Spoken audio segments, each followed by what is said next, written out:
Big shout to okjersey.com. Scan the QR code below and actually go to the link below to get affordable football shirts from all the European leagues, including the English clubs, all of them, Liverpool, Arsenal, United, City, Spurs, Chelsea, all of them, of course, are all there. You can get the current ones, past seasons, and also some absolute gems out there, vintage ones, and actually very affordable football shirts, high quality, like the one I'm wearing right here. It is very simple to get one. Let me show you how. You go to the website. It's very simple. You click on the Premier League, pick the club you want. For me, I pick Newcastle, for example. You go there, you will find all the current ones, training ones as well. You add whatever you want to the cart. Of course, check the sizes, add a patch, add to cart, but also never forget, as it says below, scan the QR code and put the code JUDGE in the checkout to get 8% discount. It's that easy. Just go to the website, check the football shirt you want. You will not regret it. Now, let's get back to our stream.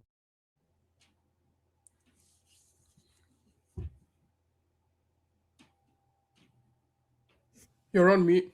You're on mute. A magnificent comeback, Bismillah ar-Rahman ar-Rahim. First, a magnificent comeback by Arsenal to get the 3 points, to go 5 points clear of Manchester City on top of the Premier League. A brilliant performance by Bukayo Saka. Gabriel Jesus off the bench, and Arteta saving the day with his substitution at the end to actually get Arsenal on top of the Premier League by 5 points. What a performance by some of the players. Saka, fantastic. Declan Rice, and actually the guys, Hincapié, of course, he fumbled in that goal, but come on, what a performance, Hincapié. Miles Lewis-Kelly, of course, on the left side, looked absolutely fantastic and magnificent, of course. And Bukayo Saka, with a man-of-the-match performance out there, absolutely brilliant. Mikel Arteta at the end saved the day with his substitution, with bringing on Gabriel Jesus to absolutely force the Wolves guy to actually score an own goal for Arsenal to get the 3 points, of course. And Bukayo Saka with a brilliant performance, of course. You know what I mean? A brilliant performance. And what a delivery by that corner kick. A spot-on delivery. A 10 out of 10 delivery for Bukayo Saka to absolutely get Arsenal that first goal. Yes, it's an own goal, but you got to put it in the right areas for Arsenal to act, for the goalkeeper to fumble. A 3 points is a 3 point. That's a sign of champions for Arsenal to actually win the game at the end, of course. Absolutely fantastic. Chelsea, on the other hand, They sit deep and they hit on the counter attack. And Liverpool, Mohamed Salah and Ekitike actually, they absolutely listen. They won against Liverpool. Absolutely magnificent. Absolutely magnificent. Okay, on the real intro of the show, Arsenal were absolutely horrific. Dog shit. It's one of the worst games I've seen from Arsenal. Mikel Arteta, me and Gunnar Solskjaer were absolutely texting each other, and I'm like, bro, what is wrong with this? This is dog shit. I actually don't think that Arsenal deserves the win at all. I think Wolves deserve more than this. I think Wolves deserve a point. Arsenal were saved, in my opinion. This is one of the worst performances I have seen over the last year or two. I think Arsenal actually played better against Aston Villa than in this game. And a lot of people, will actually say, we're going to discuss the low block or not low block, the excuses and everything. This is not a Champions win. I'm not going to let anyone gaslight the people and tell them it's a Champions win. This is not a Champions win. A Champions win when you dig deep and you try and you try and you try and finally get the goal. This is not a Champions win by Arsenal. That is my opinion. I'm going to release a video later about my reaction. I actually don't believe that this was a Champions win by Arsenal at all. At all, by the way. A Champions win is so different than this. This was a lucky win by Arsenal. Absolute luck. Only luck. To be honest with you, first half, 0 shots on target. Eze non-existent. Martinelli terrible. Victor Groceries.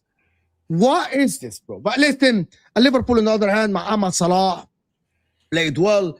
Like everyone sang his name. Ekitike puts Isak to say that, listen, you're going to be a bench player, of course. We're going to talk about what Arteta can do, what Arsenal should do different, in my opinion.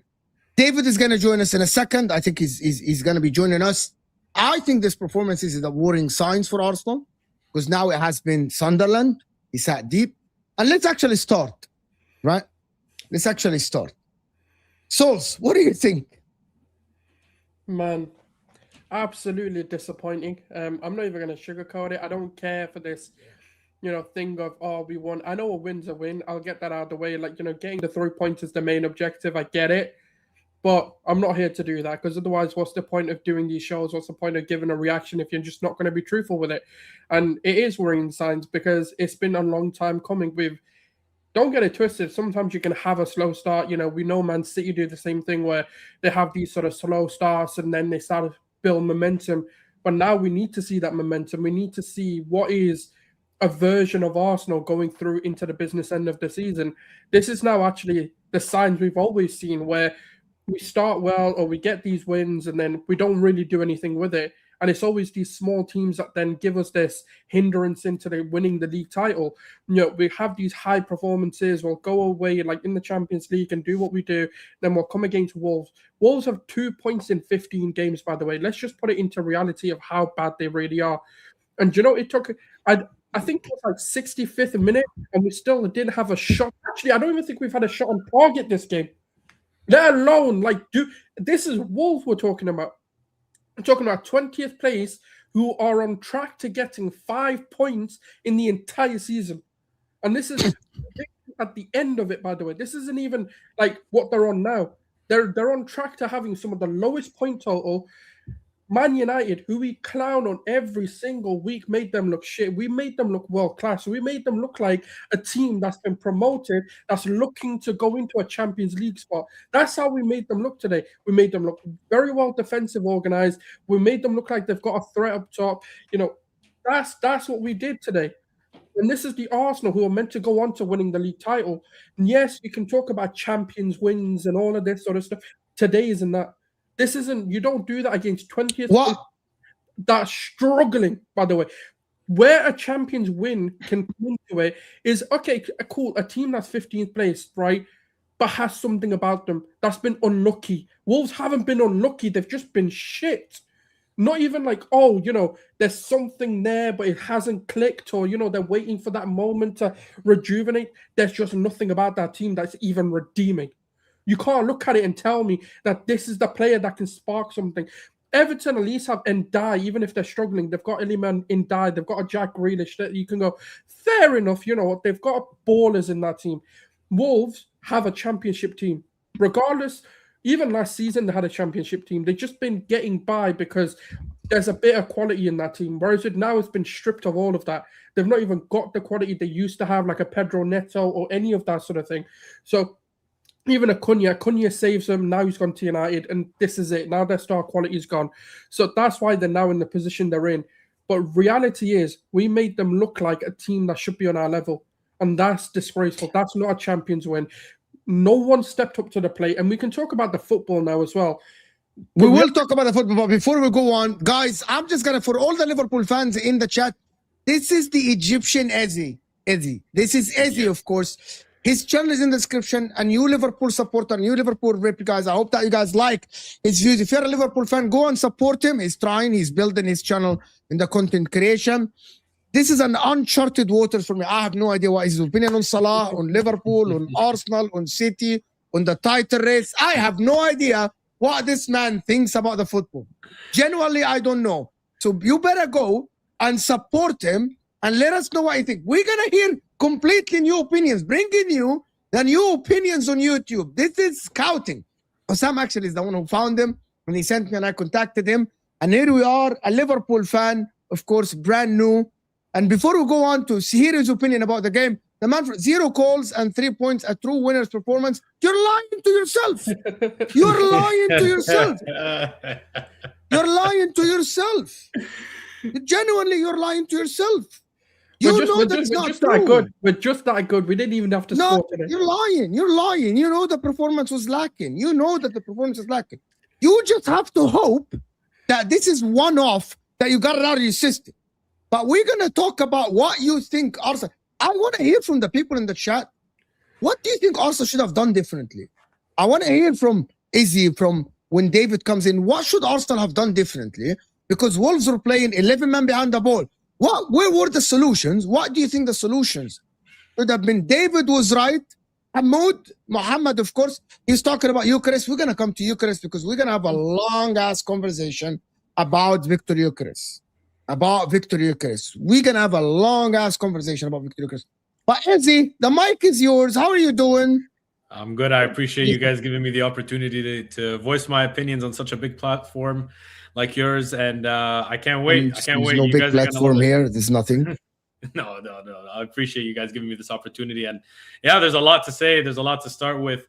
If it's from Liverpool, if it's to Arsenal, like all the games today have been amazing, and it's a great start. The Premier League is back to its best, and it's very competitive these days. So I'm very, very excited to give you guys what you guys want to hear. Tell us, what do you think about what do you think about Arsenal in the league title? What do you think about Arsenal today? What do you think?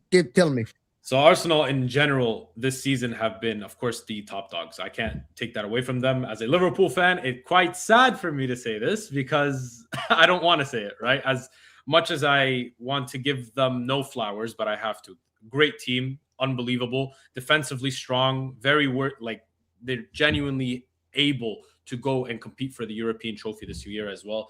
But of course, every team has their slip up, and I feel like they are going through that slowly these days. Like you're seeing a couple mistakes here, a couple mistakes there. They're not doing their exact counter pressing, or on top of that, they're not doing their possession-wise, they're not doing their best anymore. Like even today, we saw a lot of the little mistakes, and this could also go lead into injuries. This could also go lead into other tactical issues that Arteta might have, as well as the fact that there's a complete rotation every little game. You know what I mean? So each day or each game, you might have somebody new back into the lineup, or somebody just got an injury. So they're going through it. They are definitely going through it. And then Gyokeres, you bring up Gyokeres. It's good that you did, because Gyokeres is, I said in the beginning of the season, there's a stat coming out. I saw it earlier in the season that said there's not a single not a single striker that has come out of Liga NOS, which is the Portuguese league, who's one top scorer, who's gotten a big move after getting their top scorer trophy for that season, that has succeeded after a big move to another team. So they won top scorer in Liga Portugal. They leave the next season, they absolutely crop the bed. So that's Darwin, Gyokeres. There's many people like that. So Gyokeres is on that line right now. I don't see him changing that. Genuinely, I didn't see any promising signs from the beginning of the season till now. Like it's very, very tough. People that come from Liga Portugal to hear that our strikers, especially to the Premier League, it's rough. It's not gonna help. It's not gonna be great for them. That's what Diallo saying, say it with me. Gyokeres is utter shit. I told you, bro. I don't know what that Gyokeres that was good at Sporting Lisbon has. I have no idea, to be honest with you. The guy cannot handle the ball. The guy cannot hold position. The guy cannot do anything. I don't know. I thought he shouldn't have lasted 80 minutes, to be honest. He shouldn't. But let's talk about what can Arsenal do different today. 11 men behind the ball. You lack, to be honest, you lacked any solutions. Especially, okay, you lack solution for 90 minutes, to be honest with you. There's no solutions for 90 minutes. What can Arsenal do? Well, firstly, drop Gyokeres. Just send him back to Portugal. That's number one. Like, I had an explosive debate on Hussam's channel with all of them, really. And I got clowned on for saying Havertz is actually going to play a bigger role than Gyokeres is. But that was a clown comment at that time. But you know what? It's look, I always give a player a chance. But this guy has no redeeming qualities at all. I can't find anything that can make me sit there and go, this is the redeeming quality about him. The reality is he just doesn't fit us. And we don't fit him. And he's not a good footballer, so he's not going to change. He is what he is. You send him to a club that's actually going to take advantage of him. I'll be honest with you, Liverpool could get the best out of him because of the way they play. United can get the best out. He just can't. He's not going to come to a system that has to literally drop every element of their game to suit that player. But in terms of your question, the reality is a lot of things we needed to change. We needed to make proactive changes, and I don't think Arteta did that. And I think even his changes weren't that good because he made like-for-like changes. He got Eze off, Odegaard on, Moreno for Zubimendi. It was just too similar. Like you need to change it because it's not working. What you're doing has not worked. The shape that we were playing in was too predictable. We're going out wide, crossing the ball in, going out wide, crossing the ball in, going out wide, crossing the ball in. You actually didn't cross the ball enough today. No, we did. That's all we did. No, that's all we did. But Wolves actually just dealt with it. That's why it looks that way. But Saka got the ball, crosses it in. Martinelli's just a donkey. I've said this before. He doesn't look up enough. He's either put him as a striker or just bin him off. I don't care about the form he's had. I've always said this. He's an inside forward at very best, and we just need better. And that's just a reality. That's why Trossard's been playing. But the reality is, if you're going to play Eze, stop playing him on the right. He's never been a right-sided player. The angles don't work for him. He's just not a player who can go on that side and actually make things happen for himself. What you need to do is what we did against Tottenham. Go into a 4-2-3-1 in an actual shape. Give Eze a complete free roll. Just say to him, you're the number 10. Pick up the spaces where you need to pick them up in the moments that you need to pick them up. That means he can drift to the right if that's absolutely needed. But you can also go on to the left and do what you need to do there. Support the sides that are needed. That's what your role should be. Then you've got Rice playing a bit more of a box-to-box. But I'm going to tell you, I'm going to stop you here and say something about Declan Rice. Mikel Arteta did something today completely different. Why is Rice outside the box? You cross and there's only Gyokeres inside. Why is Rice playing outside the box against Wolves? What was the reason for this? And we played a high line. We were playing in their half, and yet we weren't box crossing. I'm gonna say this about Arsenal. If you fucking don't trust Zubimendi to play as a lone midfielder against Wolves, drop him. Play Rice as a DM. Exactly. Why is Rice still protecting Zubimendi? Why is Rice still outside the box? Why is Rice all the way to... And also, if you're going to start Martinelli, why is Rice holding the width? Why is Rice on the line? What is the reason for this? Complete howler by Mikel Arteta today tactically, by the way. If you have a team like Wolves, like parking the bus and actually crowding the A-team, you got to make late runs. Even Chelsea do this shit. Chelsea get Enzo Fernandez to make late runs. They get Cucurella to make late runs. They get, like, even Enzo Maresca, this... Man City do this. They get the midfielders to actually, if you're going to cross, get the midfielders and the fullback to go inside the area. Why are they so protective? Well, I don't understand. You know what the thing is? I checked Declan Rice's heat map to actually see if I was in the game, because every time Arsenal cross, Declan Rice is still outside the area. Yeah. Bro, Declan Rice is a big guy. He can be inside there. He used to do it 2 seasons ago. Why are you waiting for him outside? There's probably 2 reasons. I'm not saying it's not tactical, but the guy's burnt out. I don't No, think but it's too slow for you to tell me it's Bernard. The game is too slow. The game is too slow for you to say it's not a transition-based football. It's not a transition-based football. But it became that. As soon as we went up, they hit us on the break once, and this team, like they always do, they hit you on the break once because because Zubamendi is. But that's the problem. As soon as one thing goes wrong against their plan, which they didn't expect, Hwang went 1-on-1 with the keeper, they pussy out. It's just the reality. They just go into this sort of scare tactic of, now we need to defend more. It's like, it happened once. A mistake can happen. You can let a team go through. That's the risk of playing a high line. But he just went completely the opposite way. The issue is they should have seen it. Like Liverpool, for example, they've been playing this high line BS for this entire season. And I've seen the absolute negatives from it this entire season. If anything, Arteta should have known, because the minute you start playing a high line is the minute the other team is going to go into a lower block. They know that all you're going to do is either spam crosses or trust a long shot.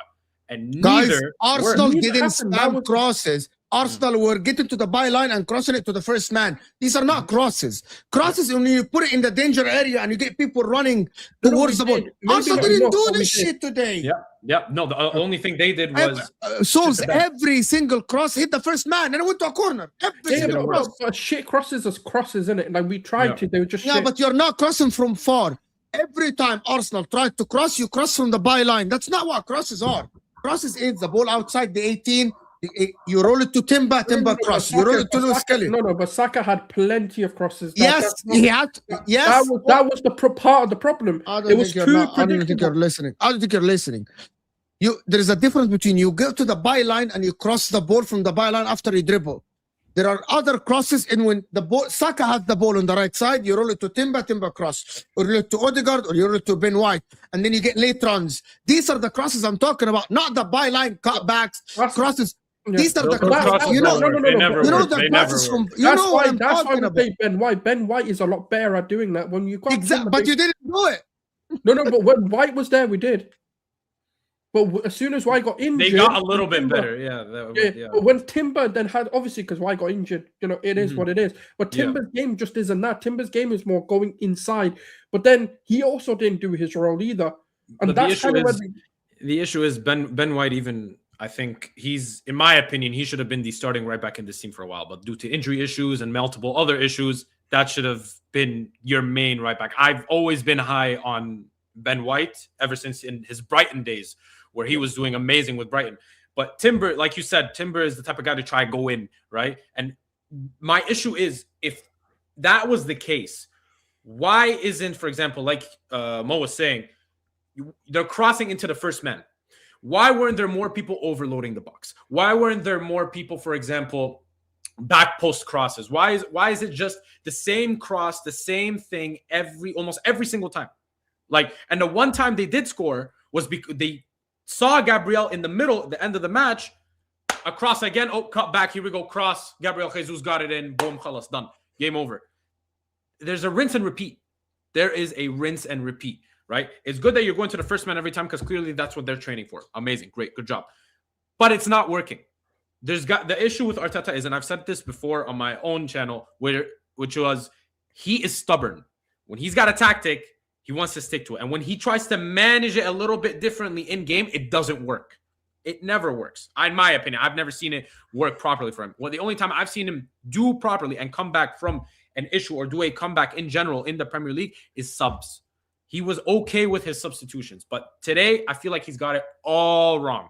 The high line, bad idea. Clearly, the Premier League teams this year especially, they really focus on the fact that there are many teams that play a high line. So the lower teams, let's say like Wolves, like West Ham and stuff, they want to exploit the fact that there's literally 8 or 9 men up field, and then you got 1 or 2 center backs at the back. That's a counterattack waiting to happen. And that's what happened today, right? So but the thing is, it works. It would work. This tactic would work if we didn't have that guy up top.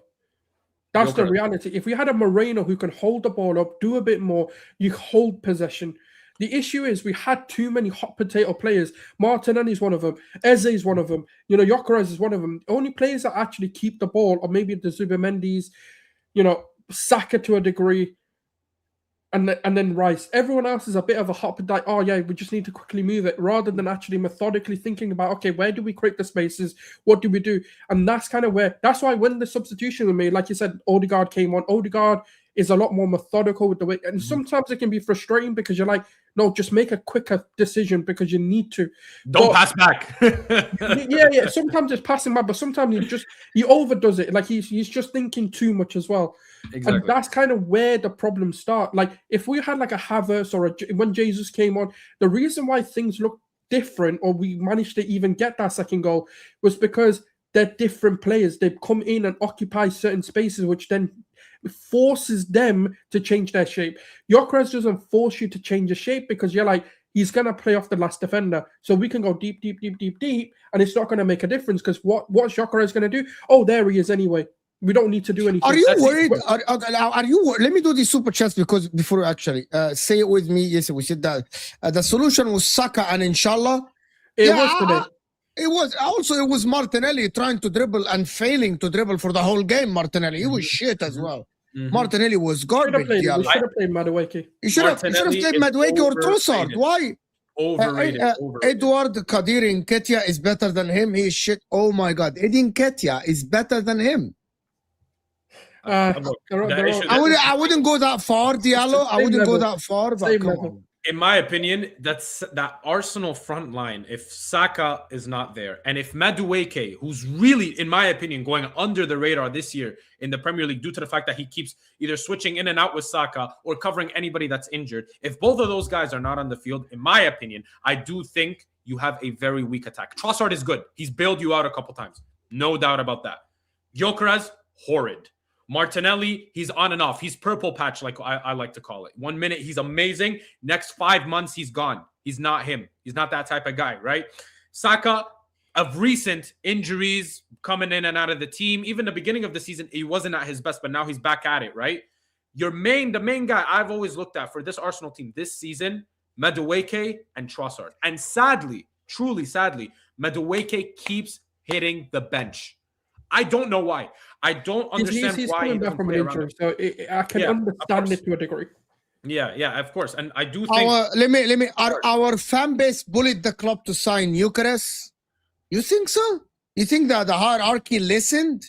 You think the hierarchy were like, listen to the fan base? They actually went against. Come on, Diallo. You're smarter than this. I don't think that it's just the thing with the Arsenal fan base is as soon as you know a player's coming in, the large majority of them will turn their tune. And whereas I stuck with my tune, I just said, I personally, I'll give him a chance. I just don't see it. I just never saw it working. I mean, I'm still willing to go, I'm sorry I got it wrong. Gyokeres is a baller. But I just don't think it's going to be the case.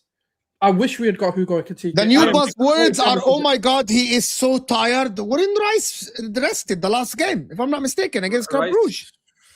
Wasn't he rested?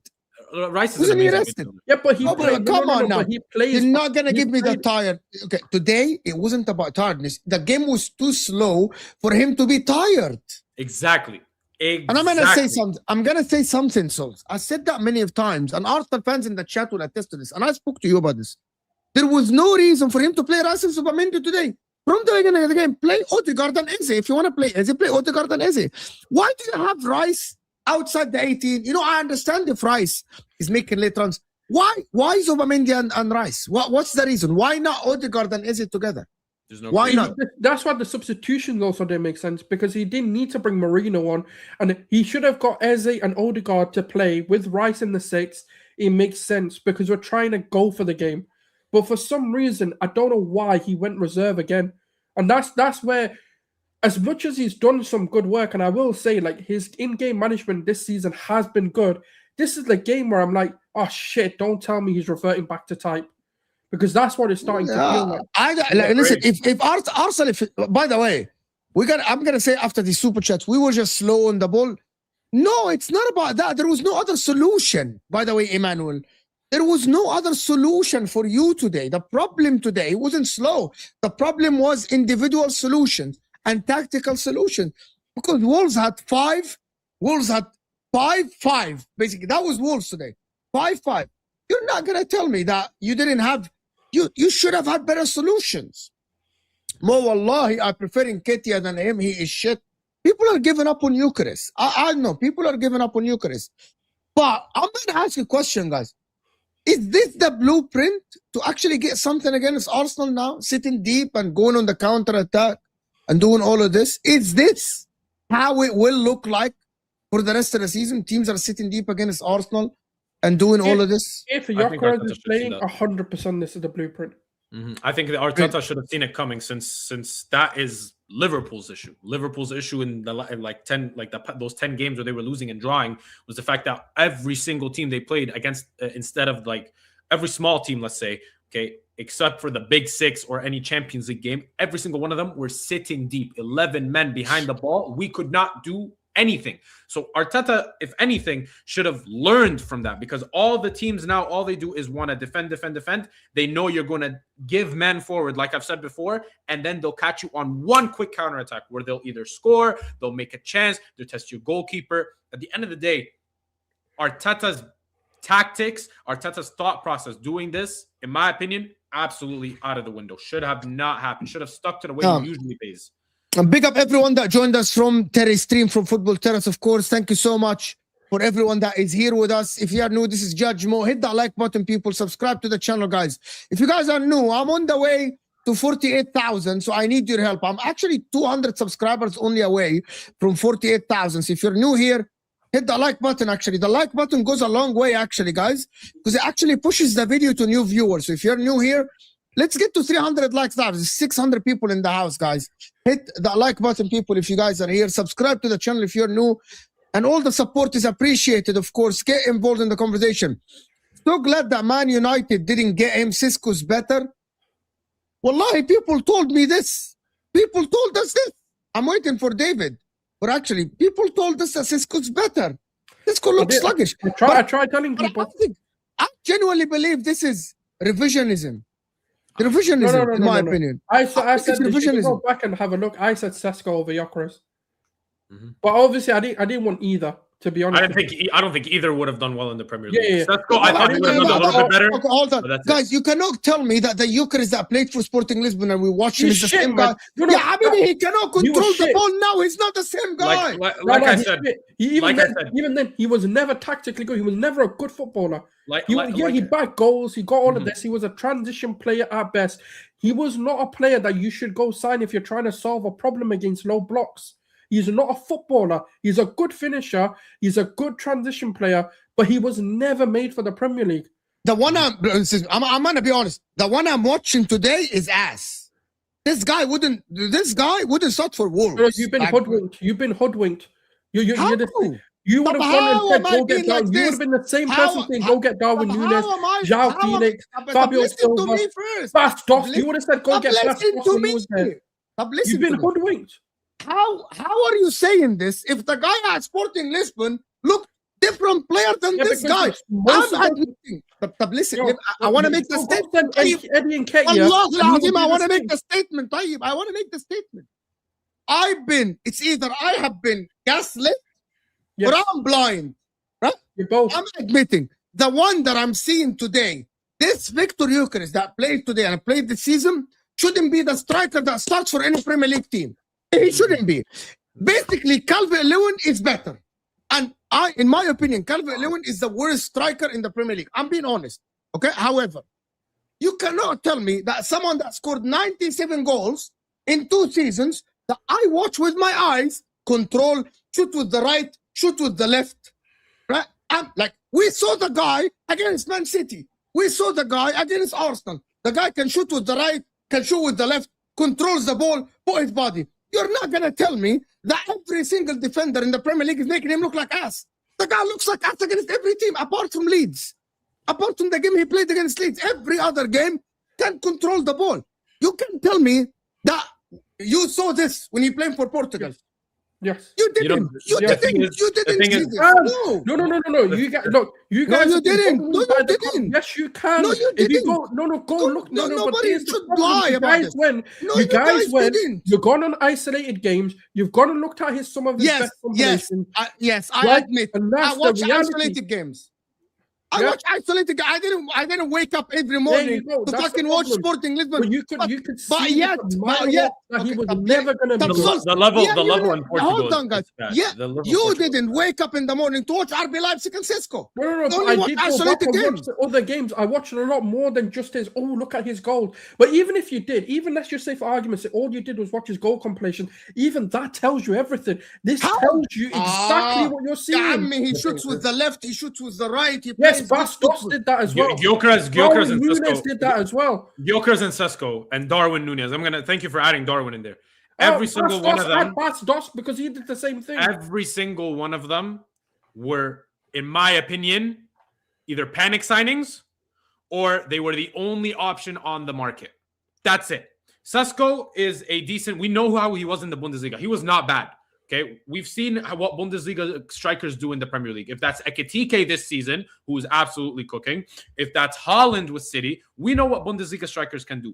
But Liga Portugal strikers, any sort of striker that's coming from Liga Portugal, do not work out. It's a track record. You could see it. You could search it up. And on the point that Mo said, when you're looking at Gyokeres, when you see how he is last season, how he's holding up the ball, passes, shots, headers, goals, long shots, everything. He's like the complete package for you.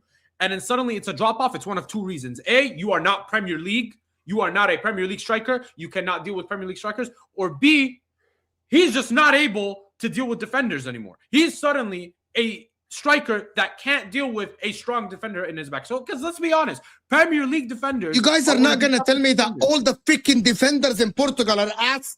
And the Wolves defenders at this point, yes, I think so. I think so. Okay. People done breakdowns of the way he uses his body is completely wrong for the way you need to use it in the Premier League. If you're going to use your strength, use it better. He has a very shit low center of gravity, which means he gets bullied off the ball, which means he falls over, which means he's clunky. And that's the thing I've been trying to tell people. There's no ability. So you guys already, okay. So I get it. People already late. Oh, David, shush for a minute. David, what happened to you? You're right, bro. Mum, I must apologize. Actually, took a nap and I didn't wake up. But I had a dream where I was like, damn, I missed the show. And I've woken up. And apologies for the lateness. I'm 40 minutes late. Apologies, everyone. I must apologize. But you're telling me that it's not fortunate that I've woken up, shown up, and I'm talking about my favorite striker. This is amazing. Because again, people, I need my apologies written.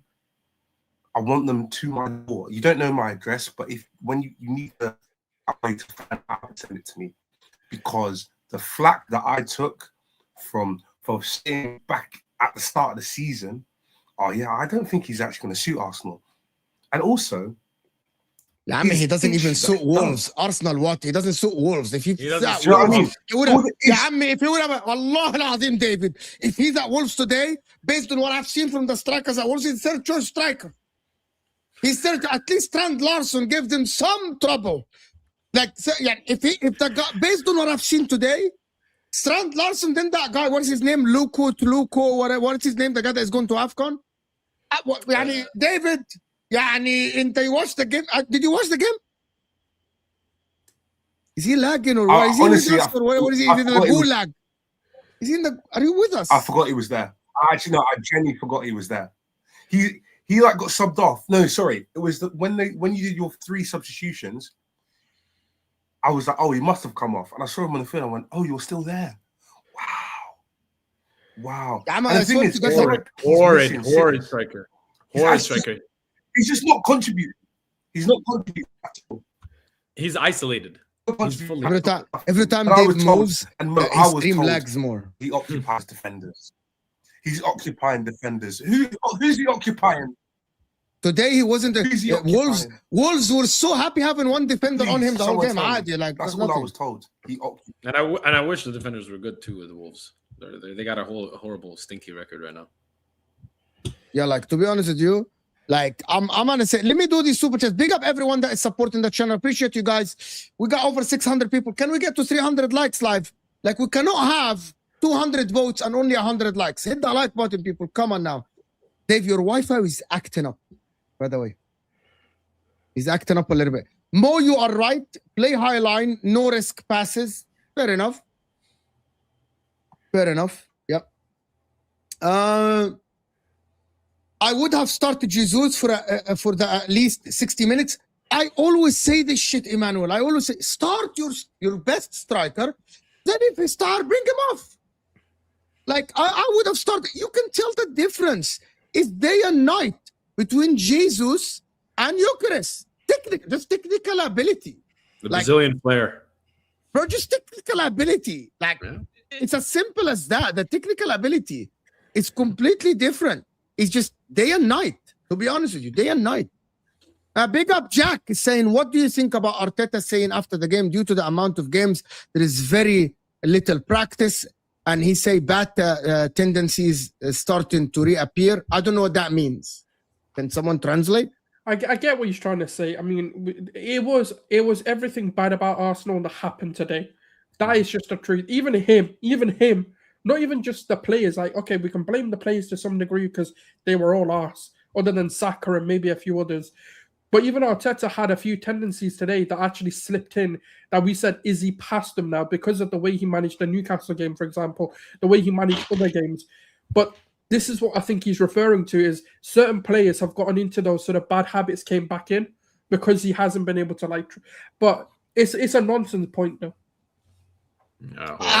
Listen, you cannot give the tired thing for this because Saliba came back from injury. Mazus Kelly hasn't played a lot, by the way. Oh, but Rice Saliba was was rested. Martinelli hasn't played the whole season. Saka's coming from injury.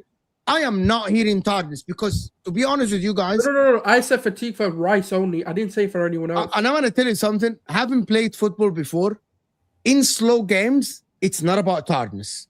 In slow games like these, against slow blocks, tiredness doesn't play a factor. No. Today, I'm not solely blaming that. What I said was there is a bit of fatigue on Rice, and that's the only player I'm giving it to.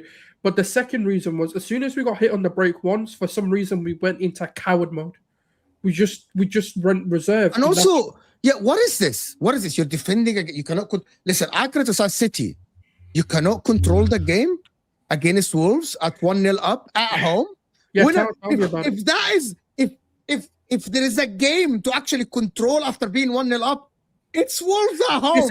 With all due respect to every Arsenal fan, this is the game where you fucking control the ball. This game blew my mind because all season, as I thank the Lord, after 1-0, we're not sitting back. This was the first, and then we went 1-0 up, and then we sat back, and I was like, what the fuck are we doing? It's Arteta scared tactics. Yeah, I've not seen but this. He doesn't do this. This is I've not seen it. No. But the difference is, I ain't seen it all season. I've not seen. I was like, finally, he's like letting the because there is a sound coming from somebody. I don't know who. Anyway, go ahead. Yeah, and then all of a sudden against Wolves, like the thing is, I'm gonna keep saying it, it's the 20th place position Wolves. Yeah, he goes and does this shit again. And that's kind of where, like, if we go on to lose the league title, this is the games I'm going to refer to and go, do you know what? Maybe he's not the guy. Like, as much as I back him and I support him and I think, you know what, he can bring success to Arsenal. But if this is why we go on to lose the league title, that's the problem. Then you're like, actually, no, it's down to you because you, for some reason, you find a solution and then decide, screw it, it's worked once. I don't really like working things. I like to be the guy. Then go fuck off and be the guy somewhere else. But if you're going to actually pattern up and actually do the right things, then cool, I'm fine with it. Can you rival fans now stop telling us Arsenal fans not to be worried when City are only 2 points behind us? Today was exactly why we got worried. You're wrong, Sean. Why are you worried today? Today is not the day. If you're playing a Villa away, if you're playing a Fulham away, if you're playing a Brighton away, Wolves, I think, by the way, I'm going to say that. I said this on my match reaction. I'm going to release that later. I genuinely believe that Arsenal today had zero pressure going into this game. You're playing at home against Wolves, ahead of City. City play Crystal Palace away. There's no pressure on you. I don't think there was any pressure on these players. It's supposed to be an easy game on. It should have been routine win 4-0. Exactly this. You think the players were sitting? You think the player were sitting in the dressing room worried about this game? I don't think so. No. It was about the. I think it was about the tech. By the way, I don't think it's on the players today. The manager is the one that needs to find solution against low blocks. because of the players will just do the routine things that the manager tells them. It's on the manager to make tactical changes to break low blocks. And it's not like, I'm going to tell you something. You know, it's on the player when? If Arsenal are peppering their goals and keep missing chances. That didn't happen. You didn't create chances. You had 0 shots on target. That is on the manager to make things happen. That is on the manager to make things happen. Mo, be honest. I was telling you this in July. Diallo was always on the Gyokeres case. He wanted Cisco 100%. Sam and Mo argued with me all summer. I told them, bro, the Gyokeres that I'm seeing today, bro, this guy wouldn't. Bro, Højlund is better than this guy. What is this? Like, I don't know how Arsenal can compete with this guy, to be honest. I am Portuguese and watch the Portuguese league every week. I promise you, Gyokeres was not nearly this bad in Portugal. Darwin was generally ass in Portugal. I believe Fonzie, and that is my point, Fonzie. Gyokeres was not this bad in Portugal. He's not this bad. He was. He wasn't this bad. Why are we lying? Mo, it's not about playing bad. It's that he's got no confidence, but he can't get his confidence back because he only knows how to do one thing, and he don't get that opportunity. So he's gonna look bad because he's never been asked to play football. That's not his thing. All of these Arteta guys who have worked up top, they all have the ability to play football. He ain't got it. All he can do is do a couple step overs on the left side, cut right foot. Done. No, David, what about the ball control, David? Like, you're not the ball control is a professional footballer, David. The ball is coming to you, put it under control, like control the damn ball. David, he doesn't even control the ball, bro. It runs away from him. Every touch runs away from him. He does, though. He's always done that. Every single touch is away from his body. Every single touch is away from his body. Even when he's playing transition football, even if you look at his guys, goal, but that is professional footballer. You're not gonna tell me that he cannot control the damn ball. Mo, I don't know what you've watched. Then I'll be completely real. I don't know who you've watched because every time you watch his goals, he does kick it far and runs to it. That's what he's always doing. He's never Kick a run in true control. Yep. I really don't know what you've watched. I don't know. There is only yes. Okay. To be stand corrected. He did it once in the second half on his left foot. Once. And he scuffed his shot. Once he did it. 100%. But you cannot go 90 minutes. By the way, Eze was trying to play him, Saka was trying to play him. He couldn't control it. He just couldn't control the ball. And I'm like, why? Like, what happened to you, bro? Yeah, it's cement in his boots. David is here for Gyokeres hate therapy. I promise you, AMT, David was invited to this show on Wednesday. On Wednesday. This panel was set on Wednesday, not today. My fault. I should have been here to talk more smoke. Also, I want to big up that Mane kid from Wolves. Someone pick him up. His name is Mane? Someone pick up that. Yeah, the one that created the goal. From yeah. For our Egyptian panelists, Mr. Sharif, I don't, Wallah al-Azim, I don't know Omar. I don't know who plays for the national team other than Nenni wa Abdel Menem and Salah. That's it. I don't know Omar. Don't embarrass us, Omar, in front of the people. I don't know, bro. I'd still take Gyokeres over Sharif, bro. He was absolutely doo-doo, bro. Don't even bring up Sharif in here, bro. Jeez, bro. Jesus might start on Wednesday against Everton and on Saturday. And against Everton. I think Arsenal fans can't wait for Kai Havertz to be back then. I can't wait for Havertz to be back. I've been saying it for the longest. Wallahi, we went full circle. I never did. I said it. Havertz should be the number one and Gyokeres can play behind him. But Hussam and the Flawless never wanted to hear it. So full circle back to Kai Havertz being the starter for us. I think Gabriel Jesus. To be honest with you, I think Gabriel Jesus. You know that he's the problem because even everyone else, even midfielders that play in that striker position, affect the game. Mo, you're talking about his touch. Mo, when does he touch the ball? Because it came up in the first half. He had 3 touches. What's he doing? Like realistically, if I'm gonna tell you, one of the things he does awful. Every time is the ball is played between him and the defender gets ahead of him, which is something that I have not. Bro, there is no Premier League striker, even Barry, and what's the other guy's name that played for Everton? Beto. They put their Yeah, they put their body between the defensive guy and the ball. He can't even get to do that.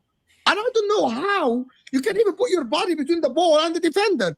The defender always get ahead of him. Every time they play him, that dink one, he's like, okay, he gets beat to the ball and goes to a goal kick. Every time. I think he's awful.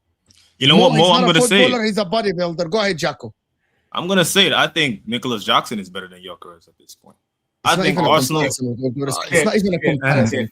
I think Arsenal would take him. He would add way more to the front line. And this is what this is what I keep saying about this Arsenal team, right?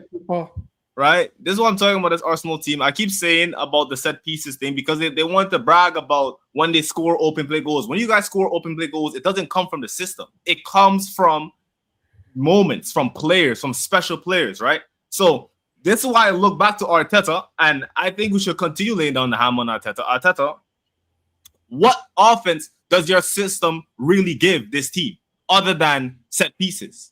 Because I don't see patterns that normally break down these low blocks like they should be doing. I just see great players making great plays. So, Arsenal fans, tell me what is so amazing about this offensive system other than them sitting deep? Well, no one said we've got a good offensive system. So I don't know where you heard that. It's dependent, inshallah. That's it. Bro, Arsenal fans, they grill me. Well, I have some friends that always say that they have a great offensive system, but no, we have a good controlling system, but no one's ever bragged about our offensive system. I don't know. I completely disagree. Arsenal have scored brilliant open play goals in the last month or so. So this is completely different. I don't know what you guys are watching in the last month or so. Arsenal played, but not from the system. I'm talking about. What do you mean from the system? My point is, all the inside runs by Saka, these are all systems. These are all patterns from the training ground. You run inside the defender. All of these are training. What are we talking about? How are you making the conclusion, especially after Arsenal actually didn't score a set-piece goal for the last month and a half, and they're only scoring from open play? What are you watching? Man, I watch bangers being scored. You watch what?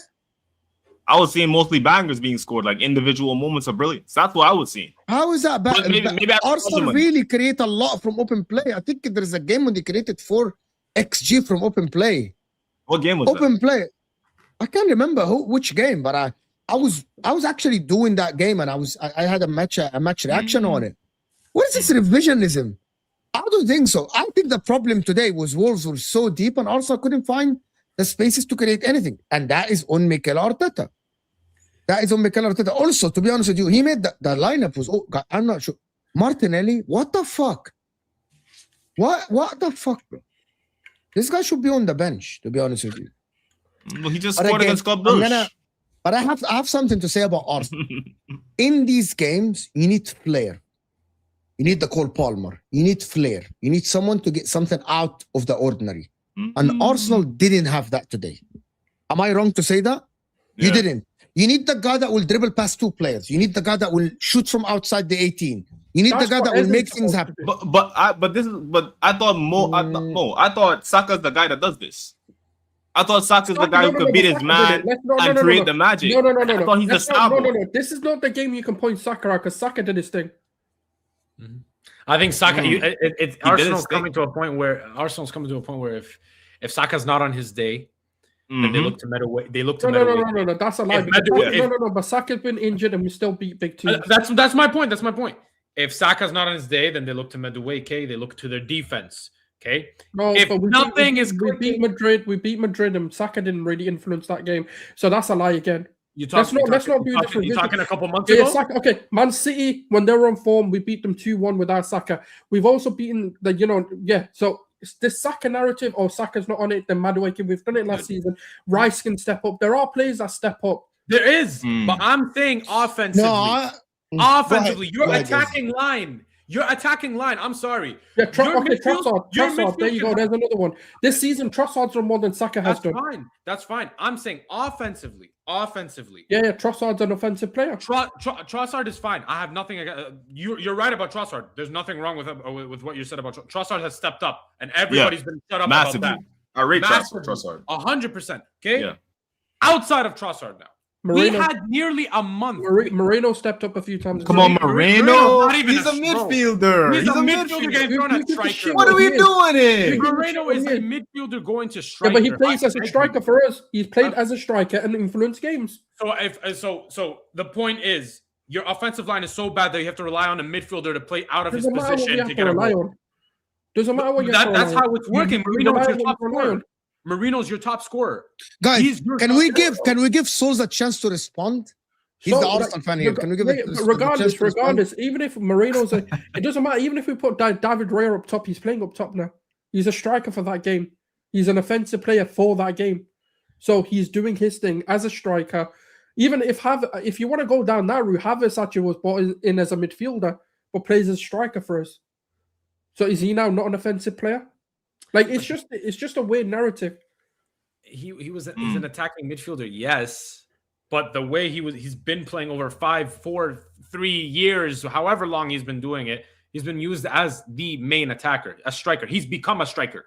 He's now a striker to the point where in Germany they don't play him as a cam. They play him as a striker. No, but I think you guys are looking at this from the wrong angle.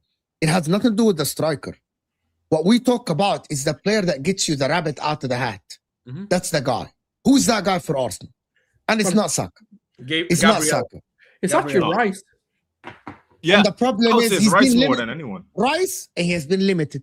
We watched today Rice being outside the 18 most of the time. He had one shot, right? Apart from the free kick, he had one shot, right? Who's gonna get Arsenal? If teams are gonna be low blocks against you, who is gonna be the guy that gets Arsenal out of trouble? Who is it? Saka? Saka did today. By the way, Saka today got. Is it today? There was no space in the center. It has to be the wingers. It has to be your wing. It's impossible for you to play against a 5-4-1 like today and you go through the center. There was no space. Anyone that played football know that. Against a 5 at the back, it has to be the sides. It has to be the width. You have to. I'm talking about in general. I'm not talking about just today. I'm talking about in general. Today, Saka got past his man plenty of times. By the way, Saka put a brilliant cross and the donkey up top, Gyokeres, was not even there to meet it twice. Twice. Even the commentator was like, oh, Gyokeres, you got to be better there. He put you, it's a peach of a ball. Saka did it twice today and nothing happened for Arsenal. Nothing. Because Gyokeres, and boss, by the way, forget his first touch, Gyokeres, bro, his movement is ass. Mm-hmm. He doesn't get in front of the defenders to beat them for the near post. He doesn't do these things. Remember early in the year? A-B. Like, these are the basics of a striker. Get in front of the defender to get on to the ball. He doesn't. He hides.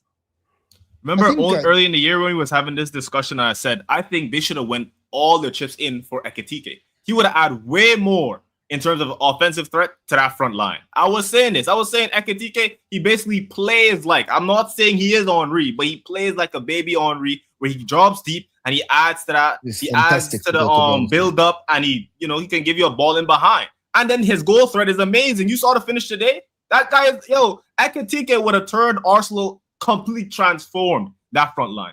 But Arsenal no, is very they want to go for the it's very hard for Arsenal to get the right striker because of how they smother the opposition.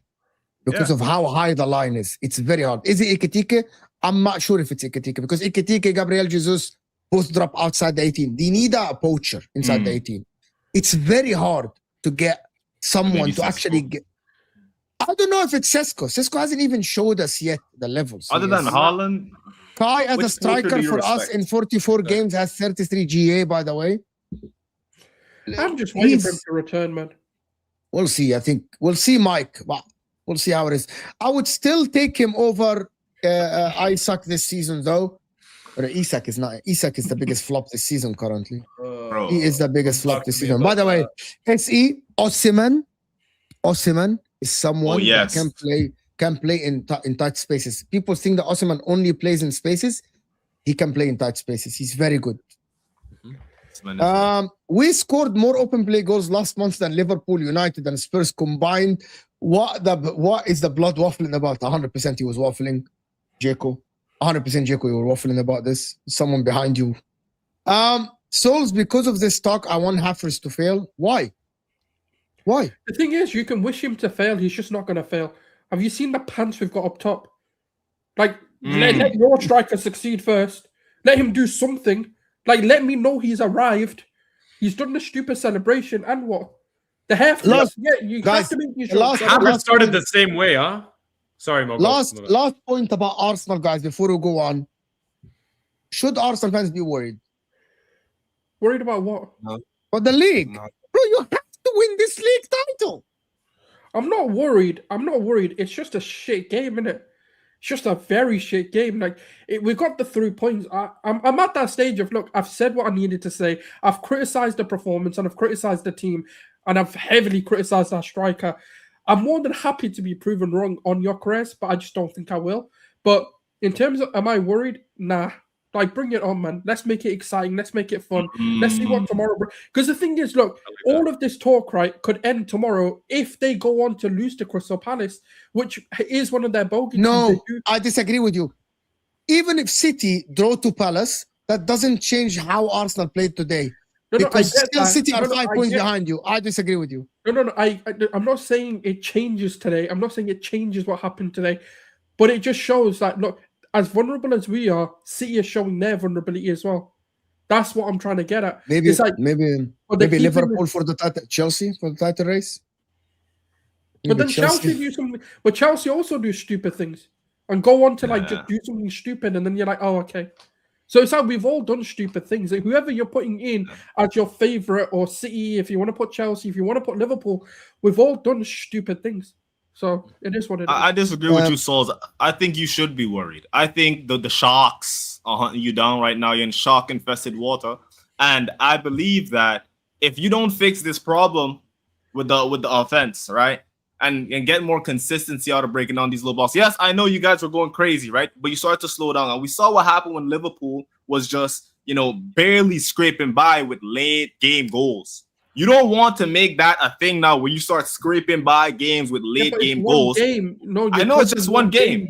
I know it's just one game, but if we're gonna look at the past, 5 games. We know in this team's DNA. What if City to drop the ball? What if City go tomorrow and win the game? That's a good point. Now there's more pressure. Why you're assuming that if City lose the game? But I said that's a what if City win the game? That's gonna happen. They can win the game tomorrow. They can lose the game tomorrow. They can draw the game tomorrow. What if they win the game? What if they win the game? It changes the narrative. Regardless of the result, it doesn't change the way we have to feel. We've got a league title to win. Why am I worried? I don't care. Whether I worry, stressed, I can pull all my hair out. I can go and be depressed. I can go in a cave. I still have to go fucking win this league title. Doesn't matter how. My feelings don't matter.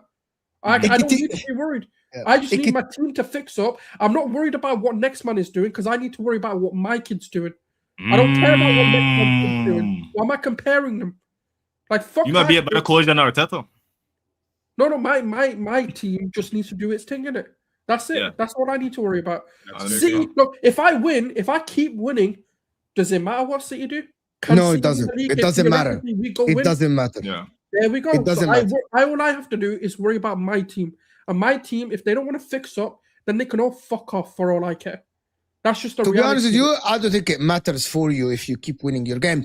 Ekitike can't even do it under Mikel Arteta. Coward. I don't know what that means. Ekitike. Wow. Why wouldn't he do it under Mikel Arteta? Why wouldn't he do it AMT under Mikel Arteta? He's doing it with barely any service at Liverpool. Barely any service. Guys, can we get the likes up a little bit? People in the chat, hit the like button. Chelsea. Cole Palmer is back. Best 10 in the league. He's back. Playing his football. Scored a wonder goal. He's actually fantastic today. But is this the way Chelsea want to play going forward, guys? On the back foot? Playing counter-attack, transition-based football? On the back foot? Do you think you controlled the game today? You guys think you controlled the game today? No, I thought it was a very just average performance, but I didn't think we were on the back foot. Yeah. I think Everton committed more players forward. I think Everton took it to you. I will give it to Enzo Maresca. He lured Everton out. But you guys happy with the performance? I was not happy with the performance. Oh yeah, go ahead. It's just very mid. Like, it was one of those performances that we needed a win. We did what it took to win. That's it. We're in such a weird spot right now. December rolls around and our team gets out to play football. So to be honest, I just want 3 points. I I know my team can perform well, so I'm not worried that they don't perform well. I just need my 3 points. Because again, I'm not going for I ain't chasing no titles this year. That's not me. I'm not stupid. I know what my team is. So let me get as many points as I can now before we start getting to the business end of the season. Let me be as close as I can, but I know I ain't winning it at the end of the day. So it's fine. 3 points, take it. Cole Palmer came back, good. 55 minutes in the tank, get him off. Standard. It was just easy, simple 2-0 win against Everton. And that's what you need sometimes. Boring, but it's easy. What about the coming games? What about the coming games? You got Newcastle, you got City, you got Bournemouth, you got Fulham. Oh, we're cooked. I think we're getting 7 points out of our next 5. Yeah, what? Yeah. I think Newcastle's going to do us dirty, man. I think Newcastle's going to do us dirty. I'm looking at that game. I'm scared at Bournemouth, that. City, Fulham. Newcastle away in December. Yeah, we're getting 7 points, man. I'm not convinced at all. Yeah. 7 points? 7 No, points. I don't know about the 7. I think we could go and get a win at Bournemouth. But the Newcastle game, I'm gonna just scratch that off as a loss already. I don't like Eddie Howe. He puts. I get cold sweats thinking about that matchup. These guys have zero trust in their team. Someone said 7 out of 15 points is nuts. It's crazy. No. Because Mo. I know what this team is. We can win all 5 of those games. Don't get it twisted. We can do that, but we will not because of who we are. The team's it's just not consistent enough. How can I sit here and tell you, oh yeah, we're going to get 13 out of 15 points when I expect that one of these days, let me add on to that. One guy's going to get a red card. I watched my $100 million midfielder today get outplayed by 2 fullbacks. 2 fullbacks. We're in the midfield today, and they were playing better Enzo than Fernandez. Enzo. You mean Enzo Fernandez? Where's Hussam? Where's Hussam for games like this? Because he's always on to me about, Caicedo's not better than Enzo Fernandez. And I'm looking at Enzo Fernandez today, and he was abysmal. I know he plays a lot of minutes, but the manager plays him because Enzo says, yo, I'm fit to play. And if you're ready to play, perform. I need you to step up. You're a World Cup winner, a Club World Cup winner, and I need more from you in games like this. You're saying it didn't look like we were controlling the game. Well, I would say he's part to blame. He's part to blame on games like this. And I'm looking at João Pedro. João Pedro looks like sometimes he doesn't even want to be out there.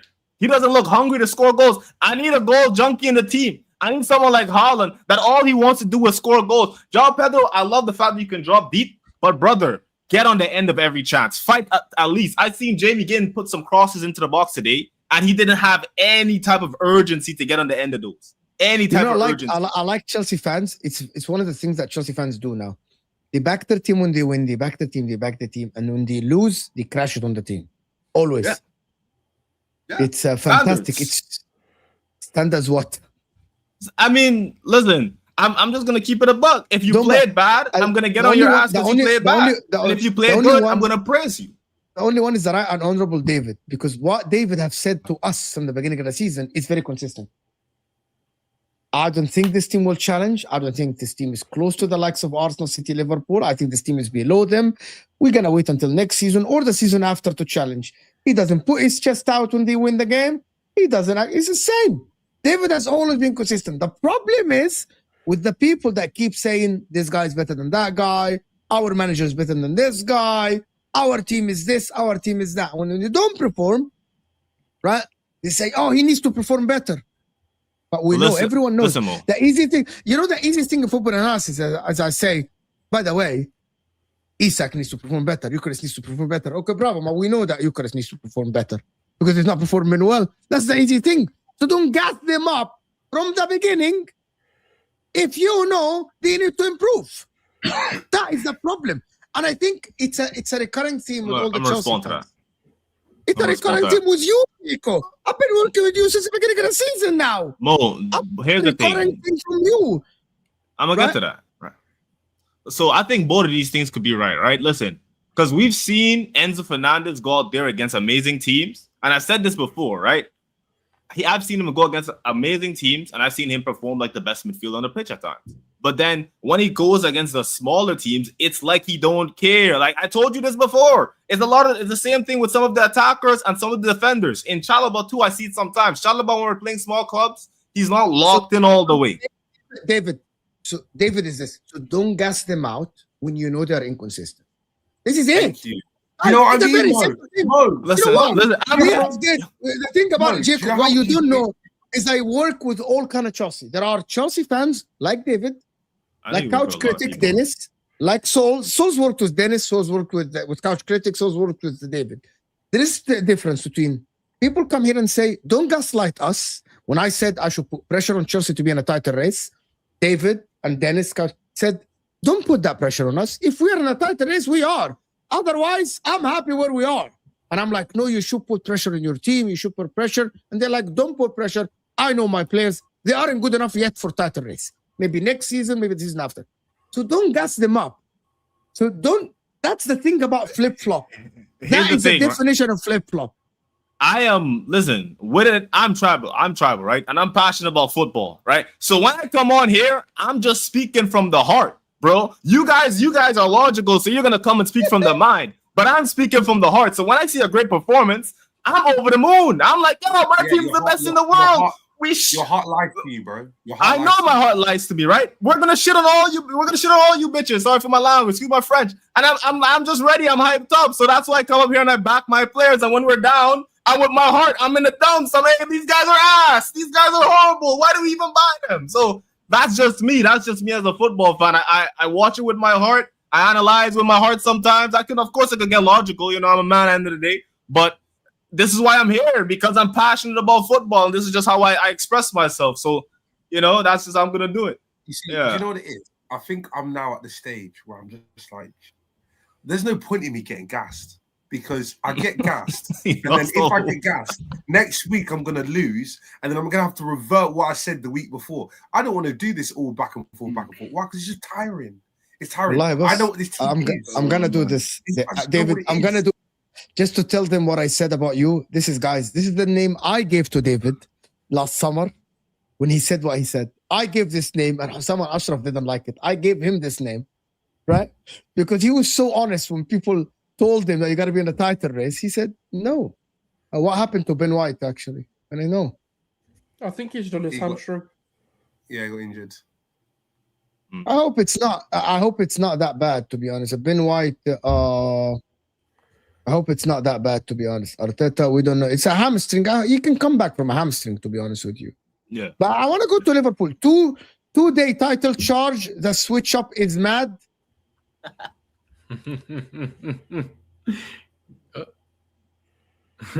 Jaco here, guys. Like and subscribe.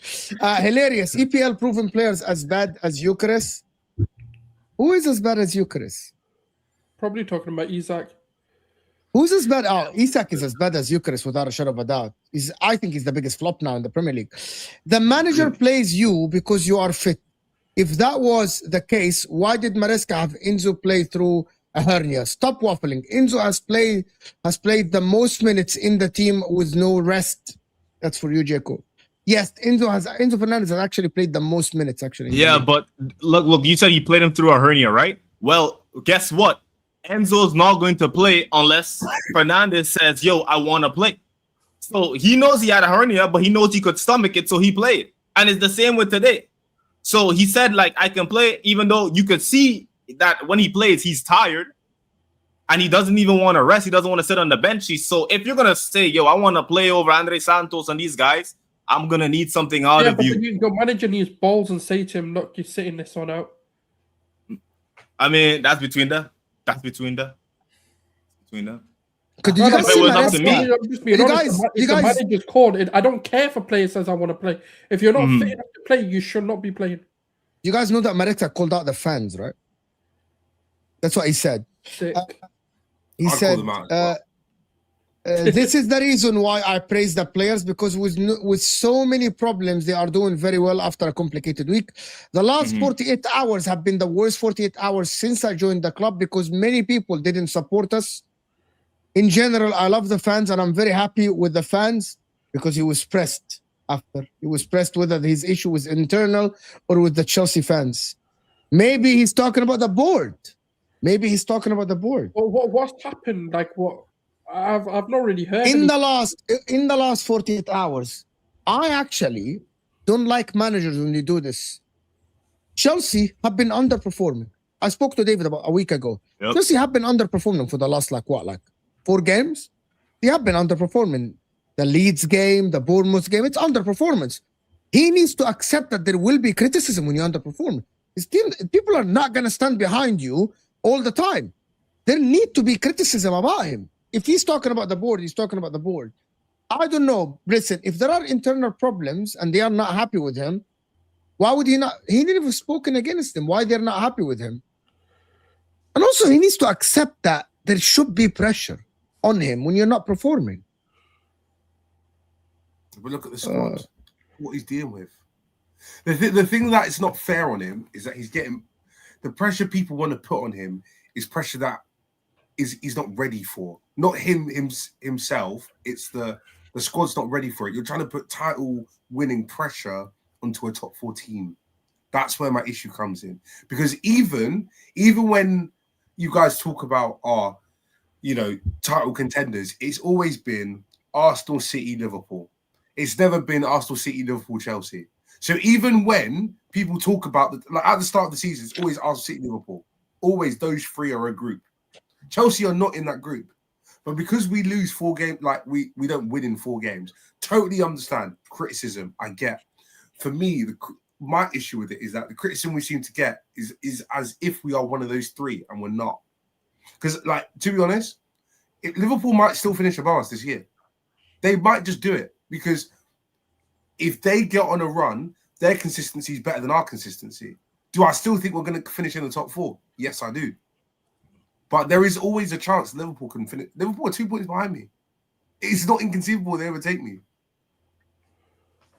But I live in. And you think that's? You think that's? What if you finish 5th, for example, behind Villa? If you finish 5th behind Villa, how's that for you? Do I get Champions League? Yes. Calm. You don't. It doesn't matter. Finishing 5th, but that doesn't matter. That is regression. That is regression. That is regression from last season. That's what matters. That's what matters. Wait, again. No. Context. Guys, by the way, Souls and Izzy, you can guys come in this conversation. Yeah. Context. Because if I come 5th, get Champions League, but I make a Champions League semi-final, that's progress. Yes. Okay. Fine. Okay. You're putting it this way. That's fine. Okay. But you get knocked out of the quarterfinal of the round of 16 of the Champions League. Listen, if you get knocked out by Real Madrid and you get 5th, or by a big team and you get 5th, I still think your bread and butter is genuinely the league. How consistent you are in the league. That is your bread and butter, not the cup competitions. I agree. But I believe the performances in the league are your bread and butter. Mo, what do you mean he's dealing with what? What does that mean? Wait, what do you mean bread and butter? Like what we should depend on? Yes, 100%. Your progression is the league, not that. No, I have Garnacho playing as a winger in my squad consistently, and you want me to win the league. Just think about that. Toss in at centre back. Yes, but it's okay. But Chelsea as an institute, including Maresca, the board, the players, it's a choice that you didn't get a centre back. It's a choice that you have Tosin. It's a choice that you spent 90 million on Garnacho and Gittins. That is a choice for the club that you support. Mm-hmm. This is a choice. For example, let me tell you that. For example, it's a choice that Arteta spent 65 million on Havertz. That is his choice. It's a choice that Arteta and the board went and got Gyokeres. Inter, it's a choice to get some of the players. That is a choice for the institute. However, there is one more thing. For Inter, for example, if Inter don't have money and Serie A are poor, okay, that is outside of the board, the coach, the players, the institute, right? But Chelsea have money. You choose to spend the money on certain players. Like Arsenal, for example, it's the choice that they have 8 center backs or eight defenders. It's a choice. That is your choice as an institute. Liverpool, it's your choice to spend 200 million on 2 strikers as an institute, including the coach, the board, the players. This is it for Chelsea. You chose Garnacho and Gittins. You chose to put your eggs in Estevaos Vasquez at 18 years old. You chose Tosin as a free transfer. You chose to keep Badiashile. You chose that. As an institute, that is your choice. You spend 2 billion. That is a choice by the club to spend the billions to get this guy and sell him, to get this guy and sell him. That is a choice, David. And that is what something that you cannot run away from. You cannot run away from that. You're talking about it like it was our choice. This is not what the fans want. But I'm not asking you that. But the difference between you and the difference between you and Dave, but the difference between you and Dave is Dave is saying, I know the club is acting in a manner that will get us challenging in 2 years. I know that the players are not ready. That's a fan that is thinking, if we challenge, we challenge. That is fine. Yeah, but I'm not expecting, I'm not putting pressure on these players to do anything this season. If I go to a semi-final of the Champions League, bravo. I'm going to clap and say, fantastic, as long as you get Champions League in the league. Fine. I think it's wrong. And that is my job. I think this is wrong, actually. I think Chelsea have spent enough money, have had the manager, had players that should be challenging for the Premier League. I'm telling the lineup that played today, include now Estevao as a bench player, now include Delap, now include Caicedo, you should be able to challenge for the league. I'm not saying win it. Zero pressure to win it, but challenge. Not 10 points back. And I'm going to say it here again. It's the last thing. If Chelsea finish more than a single-digit point difference between them and the league leaders, I think it's regression this season. But this is what I said. This is what I want from the club. And when I say that, people in the comments are getting on to me for saying, "Oh, that's crazy for wanting us to be able to challenge with the squad we have." No, I see a lot of talent. Yes, we didn't want Garnacho. We should have gotten someone a little bit more reliable than Tosin. But we still have amazing players in this squad. Look at Fofana. Fofana's been very consistent. I wish he could just stay healthy. Stay healthy, please. And I'm looking at Levi Kova when he comes back. Hopefully, he can reach back his. He's not coming back this season. Level. He's coming back in May. I know. But what I want from this squad now in these next coming years forward is to have us consistently finish top three, whether it's first, second, or third. You know, first, second, or third. I have a solution for you. Very simple. Play Neto on the left. Play Palmer on the right. Caicedo, Andre Santos, Enzo Fernandez, Caicedo, Enzo Fernandez, Reece James. There's so many combinations. Play Neto on the left, Estevao on the right. There is so many combinations that you can do. Forget Garnacho and Gittins. I'm going to tell you something. Garnacho and Gittins are not your best wingers. Am I wrong to say that? Hell Dave? No. Hell no. Dave, am I wrong to say this? No, they're not, right? They're not. Okay, let me rank the Chelsea wingers currently on the team. Palmer, number 1, can play a 10, can play a winger because you have Andre Santos, you have João Pedro, can play a 10. Estevao second for me, Neto, then Garnacho and Gittins. You have 3 players that can play wingers. Play one of them. I swear to God, João Pedro played the winger at Brighton. Play him winger. Yeah, he played left wing for a little bit for Brighton. Yeah. But do you guys know if that doesn't happen? These are instructions from the board that these 2 have to get minutes for the value to go up because you have to sell somebody. I'm gonna tell you this, Frank. With the performance, with the performance Garnacho put in today. Enzo Maresca internally should find a solution for the left winger. It's either Estevao, Neto, whoever, João Pedro, somebody. You know, if he starts getting to Garnacho next game, that means the value has to go up and it's instructions. Simple. I agree with you. It's a very simple. And I don't have a problem with that. You don't have a problem with it? How you don't have a problem with it? I understand the means to an end. In order for us to progress to where we want to be, we have to go through this period of, because again, when you see what was taken over, it was stinking. It was awful. It was. I don't care about no Champions League in 2021. That team was ass. Had to go. So I totally get what is needed to be done. If in 2 years I'm sat here saying this, it's a different conversation. But I personally think I can see what's going on. So I'm going to go with what my brain says, because my brain is normally somewhat on the right track. I think if Arsenal win the league this season, the gap between you and Arsenal are getting bigger and bigger and bigger to the point that I don't think you're going to close the gap. But we're ahead of them. So how can it get... You're not ahead of Arsenal. Yeah, we are. Yeah, we are. What do you mean? I done again. Yeah, 100%. In the league or like trophy wise? What do you mean? No, he's talking about you are ahead of Arsenal in the what? Trophy wise, we're ahead of Arsenal. Oh. But that's not. What do you mean trophies? About the Conference League and the Club World Cup? That's not the point. No. You know that that's not the ends. They have more trophies than I do, but my trophy's way more. Yeah, we know this. We know this. Standard. But that's not the point. The point is you got to challenge. The aim is to win the Champions League and the Premier League at the end. Am I wrong? But I want more. But Mo, Chelsea are. I'd say right now, Chelsea are top 6 favorites to win the Champions League. What? Really? Top 6? You think Chelsea are top 6? Yeah. They could beat the likes of maybe Bayern. They could beat the likes of Arsenal. They could Arsenal. I hear it maybe because they did give them a good fight, but Bayern, PSG. I can't beat PSG. Okay, I can't beat PSG. Hey, look, I'm gonna say this: Club World Cup. I don't know what happened. That was not PSG. That was asterisks. Wait, no, wait. I'm gonna handle this, David. I got this. So when they did Real Madrid 4-0 and Bayern 4-0, that wasn't PSG. Only when they faced Chelsea, now it's I don't recognize those guys. Let's be real. Wait. Let's be real. That is not how PSG. Oh, come on. Okay, let's not do this. Any team they go up, even Aston Villa, bro. When they went up against Aston Villa, they struggled. Aston Villa did better, but they played a good game. Throughout the whole game, you could see their identity. The whole Club World Cup game, I didn't see PSG. That was not PSG. That's my point. You guys beat them fair and square. You guys beat them fair and square. I'm saying you guys were the better team. You guys knew how to deal with them. You guys knew how to do 1, 2, 3. That's I agree with. You guys have the benefit of the doubt for that.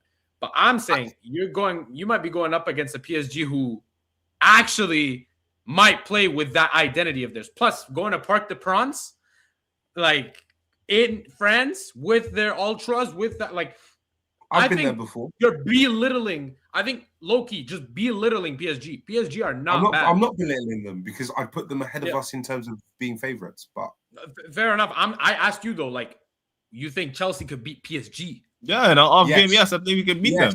Listen, 100%. I think we could beat any team in the world, especially if we play counter-attack. Shout out to John Santos in the chat. I think that was a great point because we played to our strengths. You saw what we did. We got real physical with them in midfield, putting Reece James in there, Cole Palmer in his best position.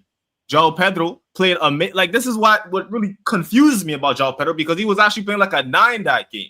He played like a 9, took his chances amazingly. So I think of any team in this world we could beat, especially in the Champions League.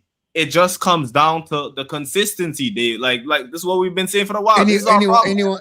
By the way, that word, anyone can be anyone. It can go for any team. Atletico Madrid can be anyone on their day. But you know what I mean, Mo. You know what I mean. You know why we have this confidence, though. You know exactly what I mean.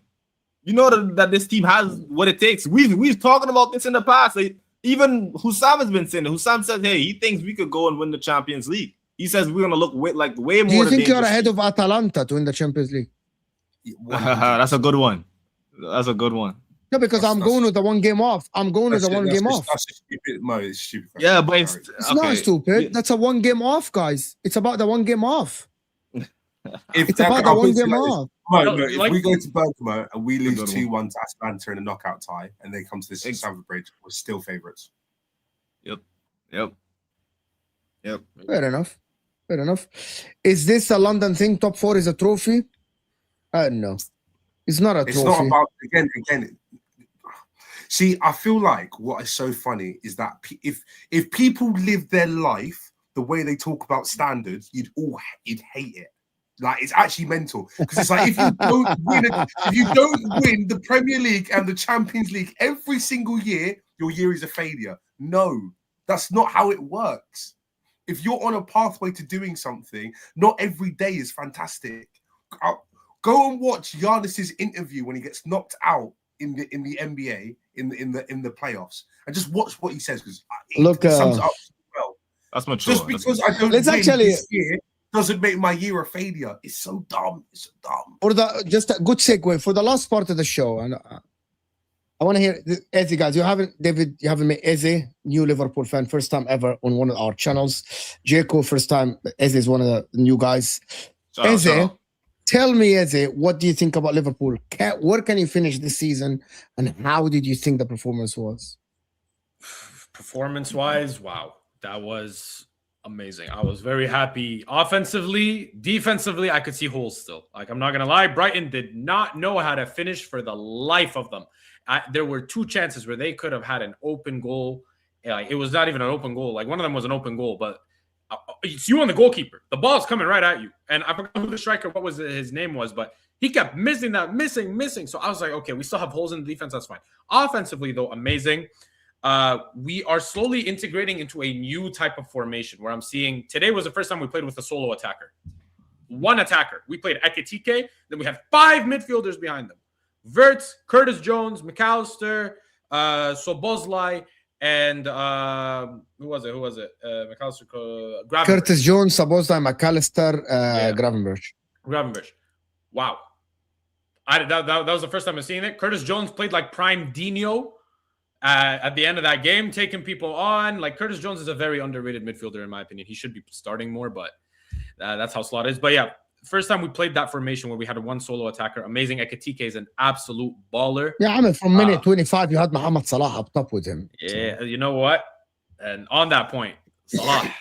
Listen, I've said this before. I don't think Salah, Van Dijk, or any of this team, this whole starting 11 plus their bench, they cannot fall off of one season. Like, not everybody's form can't just fall suddenly. That's my point. And what happened today was what I was. Can I ask you something? Are you slot out or slot in? I'm unsure at the moment, because I've been saying I'm gonna stick and write it out, but I'm gonna be patient. I don't want to be reactionary, but because I became a Liverpool fan in 2017 due to Salah. I was young, so I was like, he's my favorite player. So when I saw that whole issue between those two, I started leading towards slot out, but I'm still saying we're gonna write it out and see eventually what happens. So I'm not sure still.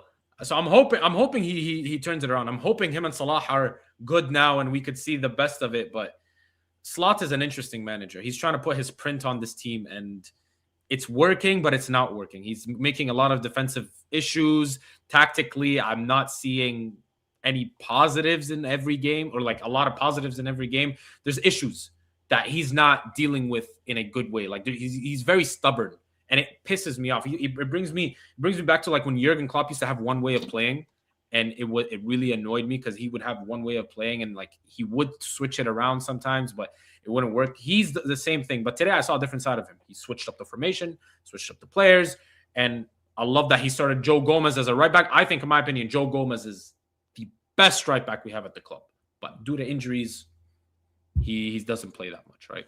But he came off, Salah came on. Salah played his best game in months. What's the stealing this season, guys, for this Liverpool team? Top 3. I think they could go on a run. Top 3. I say top 3 as well. I think they can maybe challenge, but that really depends on Arsenal. Challenge. Maybe. It depends. That was like challenge who? What challenge? From now. Challenge Listen, what? If Liverpool dare challenge for this league, if Liverpool challenge for this league, just know the league needs to get wrapped up and put in the bin, because there's no way that these men should even be close to it. These lot are jokers. I hear you. But there's one thing I learned about the man have hope, you frauds. I not even hope. You frauds. You're absolute bozos. Let the man have hope. It's coming here with hope. And then you're like... No, but he shouldn't have hope. I don't care. I'm draining it, but... I'm being optimistic, though. You got to be optimistic about your team. No. I don't care. You can be delusional, whatever. I don't care. That you shouldn't. You just shouldn't. Look, not how things have gone. If there's one thing I've learned about the Premier League in the last 7 years, even if you're winning by 10 or 12 points, you could still lose. Yeah, but you can still lose. I'm not saying it can't. Especially happen. You. No, I'm not saying no. I think you're missing the point. I'm not saying it can't happen. It shouldn't happen, though. That's what I'm trying to fraud. All depends on you as in like the Arsenal team and City. It really depends. Forget wrapping the league, wrap the club. Just fold it. How many points are you off the top of the league? How many points are you off? 10. Wrap it. 10 points. You're telling me that you're going to challenge. Remember who you are. Let's not forget. Remember, you are still Liverpool. That Brighton team on another day wins that game 3-4-1. Okay, let's not act like that's not true.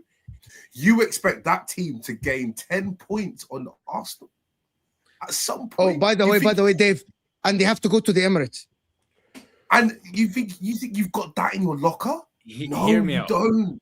Hear me out. Because if you would play Wolves today and you were in their position, you would have lost.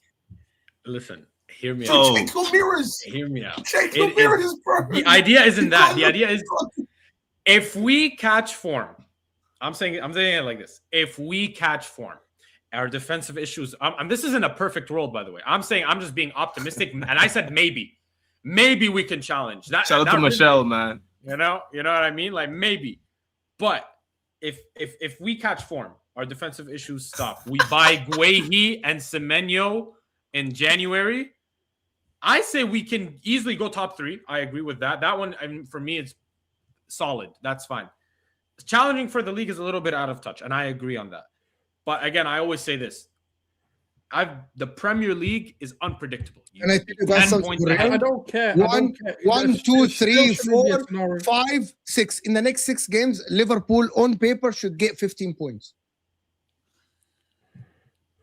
In the next 6 games, Liverpool should get 15 points. 10 points. And then when they get in, what happens? And You need to get 15. And then when they get 8, we'll say they are completely out of the title race. Liverpool won. Bro, I'm going to tell you something. I don't think you're winning the title. No, we're not. You have the biggest flop in the history of the Premier League currently in Alexander Isak. 130 million pound of a flop. The record. The next person. What do you mean? I'm going to tell you something about this. With the form Ekitike is on the pitch now, Isak is not sniffing that pitch unless from the bench. He's not. Unless he plays to striker. Watch. He's going to play Isak next game. Watch. Yeah. He has something for Isak. He's dumb. He's dumb enough. Oh, you don't have even a club, a cup game because he's out of the club. We're out of FA and Carabao. We're out of both. Guys, I'm gonna tell you something for real. Not out of the FA Cup. You're not. The FA Cup hasn't started. FA Cup hasn't started. Sorry, no, the Carabao Cup. We lost it. My bad. Wallah al-Azim, this is the media treats people differently. If Arteta or Maresca said what Arne Slot said to the media about I'm happy that we're out of the cup now, they would have been slaughtered in the media. But because it's Arne Slot, no one's talking about it. The man voluntarily said to the media, I am happy that we're out of the cup now because we have a list game. I just wanted to imagine, remove Arne Slot, put Arteta in that situation. And he's like, someone is interviewing him and he's saying, I am happy we're out of the cup now. But Wallah al-Azim, imagine this. Imagine even Chelsea fans listening to Maresca saying, I'm happy we're out of the cup because it's list games, because I have Reece James cannot play 90 minutes 3 times. Imagine that. We would throw him up a bridge. How the media is treating that versus how the media is treating others. But anyway, long story short, guys, I want to thank everyone that joined us. Just last words about Salah. Is Salah, should you keep Salah in the lineup? 100%. I think today I saw a different side of Salah, the Salah that I always know. Yes, he messed up in the last 10 minutes where he could have scored and he got another assist. But I do think if Salah catches form in AFCON, he comes back to his old ways of 24-25 season. His position and Ekitike's position in the front in the attack is locked. Done. I don't want him to leave, and I hope he doesn't leave. And I pray that he doesn't go to Saudi, because that's going to be the end of me. I'll be so annoyed about that. But truly, once he comes back to that form again, I can't wait, bro. Wait. So if you go to Saudi, you're going to stop supporting Liverpool? No. Of course not. Of course not. I didn't understand what you said. It's going to be the end of me. Yeah, like, it's going to be a bit like, whoa. No. In a sense, it's like I said, when I was 8 years ago now, or 9 years ago now, the reason why I became a Liverpool fan was due to Salah. I was young, I didn't have a team, and then I chose that team due to him. So he gave me that joy of watching this team. And the last week and a half when he wasn't in the team, my joy for watching them due to the issues, just mainly the issues, not because he's not playing, due to the issues, I couldn't handle it. So now him leaving, if he goes to Saudi, that will make me just be like, okay, so the issues were the reason why. I'm sad. This is the way he left. He's supposed to leave as a legend. Now he's leaving as a traitor or whatever you want to call it. Right? If Salah goes, who will you support? That's up to your fans, though. Still Liverpool. Still Liverpool. I'm No. Liverpool. I'm talking about player. Which player are you gonna support? What do you mean, Should player?